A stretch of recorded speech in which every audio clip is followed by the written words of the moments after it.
It never fails. Hottest day of the year, you come home from work and it's hot in the house.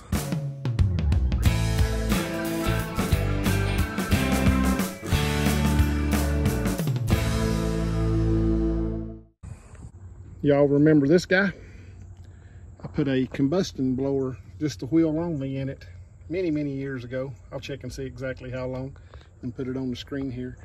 At the time, somebody said, you know, you should have replaced it. It wasn't a good repair. I think that wheel cost me $25 and it's been running ever since. I mean, we're talking years. I think it's like 7, maybe 6, 7, 7.5, 8, I don't know, long time. Anyway, the problem today is it blew a fuse and I ohmed out the compressor and it looked a little funky. The wires are a little loose, so I, you know, tightened them up and put it back on, put a fuse in it. But as soon as I pressed the contactor down, she popped, and she popped loud.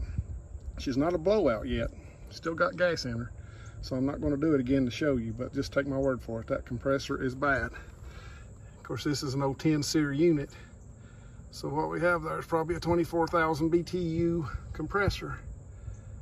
222.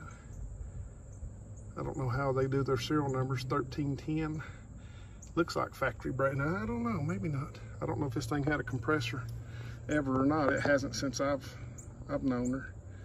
But I'm going to run over. I don't have time to put in a unit this week for sure, so I'm going to run over to the shop and look at my scrap units and see if I got anything that's R22 that's close to this size. Got this thing here. Replaced it several weeks ago. It is an R22. It's a Goodman. It's a 2.5 ton, but it's a 13 SEER. So, you know, the compressor on the one over there is a 10 SEER, and it's got a 24 in it. Hey, look at that. See if I can get it to focus. See if you can see what I'm seeing. There it is.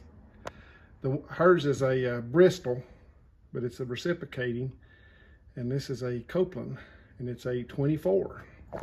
As you go up in SEER, they usually go down in compressor sizes. You know, that's where they get the energy efficiency. So this one had a leak. It was completely flat when I got to the house, and I closed the valves and put pressure on both sides, nitrogen, and when I went back the next day, the inside was completely flat. And again, it was an older unit. And they didn't want to spend the money. What is that, an 08? So they didn't want to spend the money on, you know, trying to get a coil for the inside unit up in the attic, as old as this one was. So we put in a new one. So this may be exactly what we need. I'm going to take it apart and rip it out of there.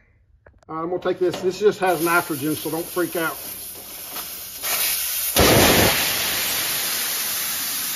Three weeks later.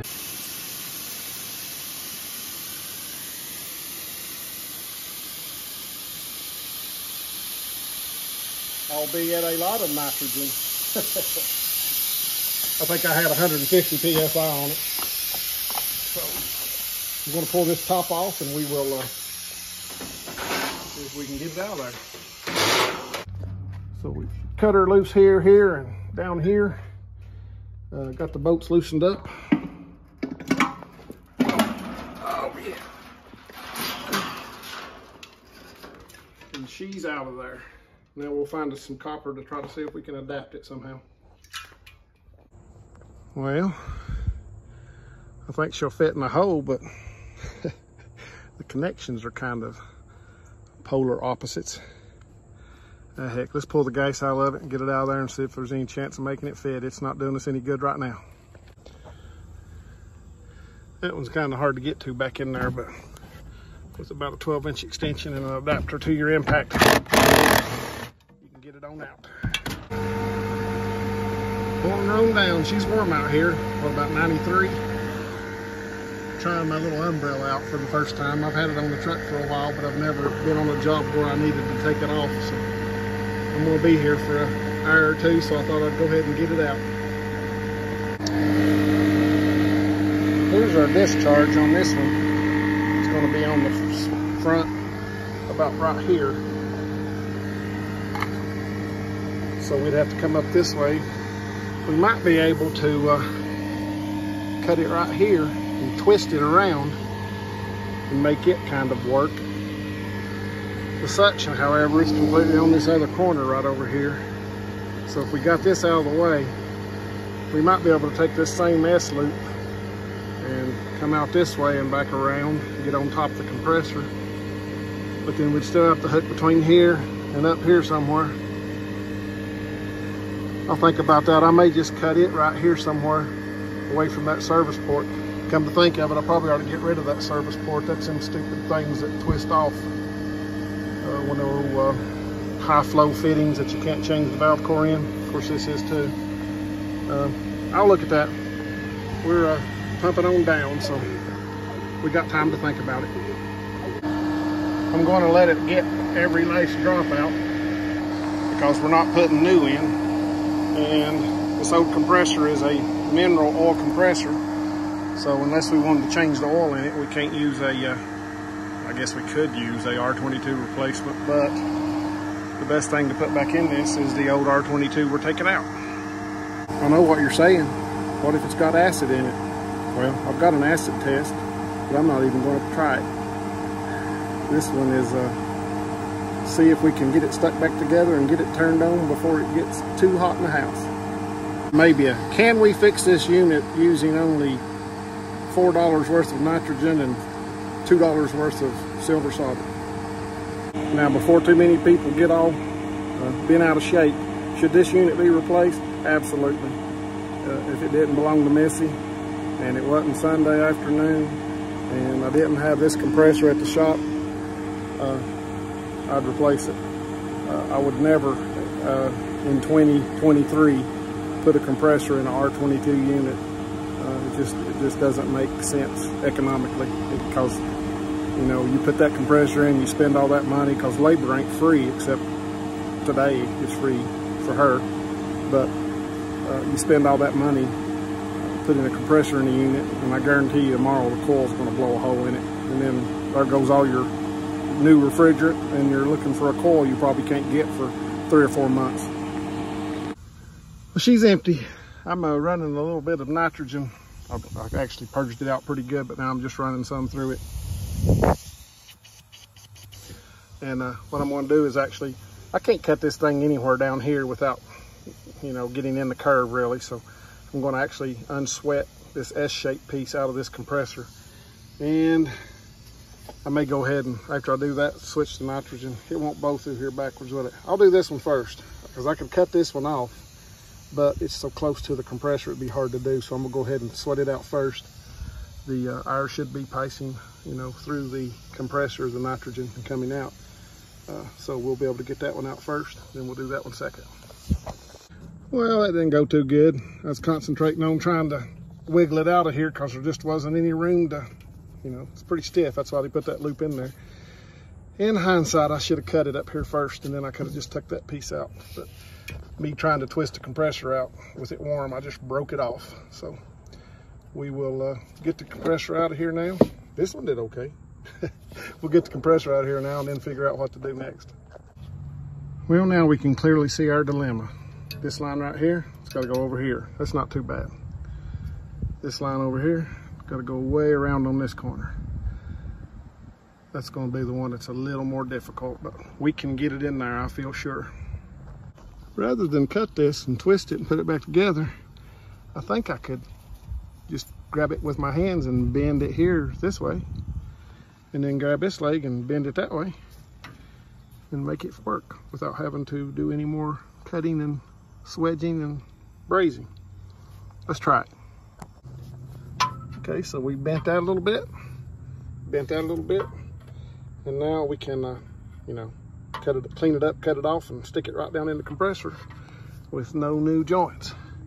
However, this guy is going to be a little more difficult. Well, take that same piece we cut off there, stick it in. That's the cut end. This was the end that I screwed all up. You know, this end. So if we put it right over here, I was able to get that thing all the way down on there, so I'm not really mad at that. but we're just a little bit short. Hey, phrasing! I could push it over there, but it kind of gets everything in a bind, so I think we need to make that a little bit longer. But if you remember, we also wanted to get rid of that thing, so let's see what we got. Well, this won't help us in length because it's actually shorter. Even if I cut that off as close to that as I could get, I'd still be shorter. But we could put this in another piece of pipe in and get rid of the old high flow fitting here and it'd be a lot easier to pull a vacuum. Well, I won't be too mad at that. Depending on that door, we might have to put a little hood scoop right here, but I think it's going to clear, it looks like. So we'll hook our nitrogen back up and start brazing some fittings together. Well, we got a 150 PSI on her. Sprayed some bubbles around it because I ain't going to worry about pressure testing the entire system. If I ain't got a leak where I braze today, I'm going to start pulling a vacuum on her. But I think that'll work. It still gives you a little bit of flex, a little bit more copper in the way there. So hopefully that'll work and last another 10 years. Even my vacuum gauge thinks it's too warm out here. Look at that display. All right, while we're pulling vacuum, we'll go ahead and do not the really important things like screw it down and get our wires hooked up. I got a little close with the torch on that guy, but that's our crankcase heater, which I'm not going to hook back up. The old one didn't have one, so no point in using that extra energy in my mind. This Copeland compressor is a little fatter. You can't see our bolt back there when we tighten it up. So it still fit in the hole okay. Okay, we got our little loom here figured out. I looked it up online. It's supposed to have a 35 capacitor. That's what this one is. And this one appears to be the original, made in Mexico. So I checked it. It's good. I'm not even going to change it. Got everything wire nutted back together. So we're down to about 800 with the gauge, with the pump hooked to it. So it's going to climb, of course, because I haven't been pulling that long and it's been full of gas.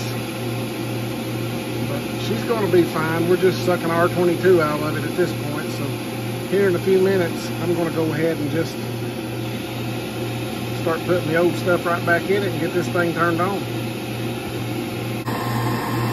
And yeah, we did the old crankcase heater delete. And here's a shot of that crankcase heater in case you was wondering what was stuck back in that hole. It's just probably brass colored, I don't know. Just a little heating element. Gets warm, keeps the oil warm in the compressor. Her evaporator looks pretty good. I'm not going to clean it today. My gloves are falling apart. See that blister there? And that pink skin on my thumb? Always wear gloves when you're taking this refrigerant hoses on and off, or you might get frostbite and your skin will die. That's happened to me a couple of weeks ago and it's still peeling. Well, we got the gauges hooked up to the bottle, got it on the scale. I need to step around here and see how much it holds, but I'm down in the 600s now. You turn it off and it goes up into the 700s. But again, I'm just pulling that old refrigerant out that's laying everywhere in those pipes, so I'm not worried about it. Shoot, this thing don't even have a dryer on it. I think that's actually the orifice,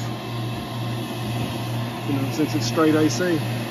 But it's R22 mineral oil. It don't mix with water. I think we'll be all right. Again, the thing should be dead right now. If it works at all, that's more than what we got now. Well, the time it took me to go around there and figure out it holds 3 pounds, 5 ounces. It's down in the 500, so that's good enough for me. I'm going to pull this vacuum gauge off, let it run for just a second longer, and throw this old refrigerant back to it. 83 PSI, she's just barely sweating.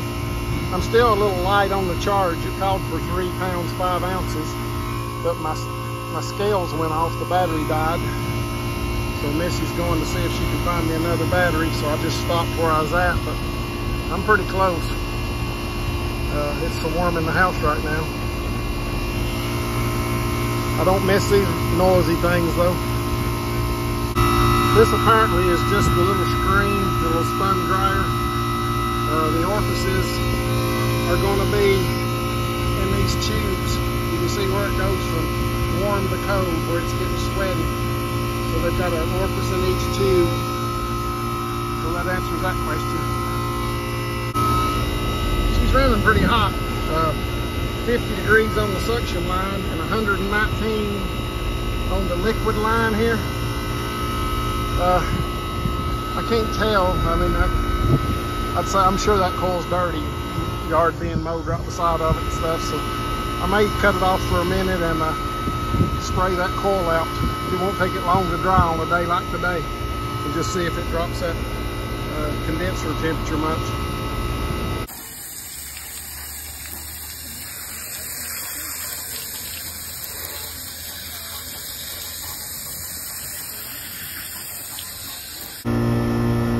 Well, we're looking at what? 87 degrees now instead of whatever it was, 118. 714. It's starting to cool down a little bit, but it's still 84 out here. So our condensing temperature just a little bit higher than ambient. Sun has went behind that tree right there, so that helped a bunch. So our superheat's 13 degrees right now. The subcool doesn't mean anything because that probe is on the liquid line. However, the pressure is coming straight off the discharge of the compressor. There is no port on the liquid line.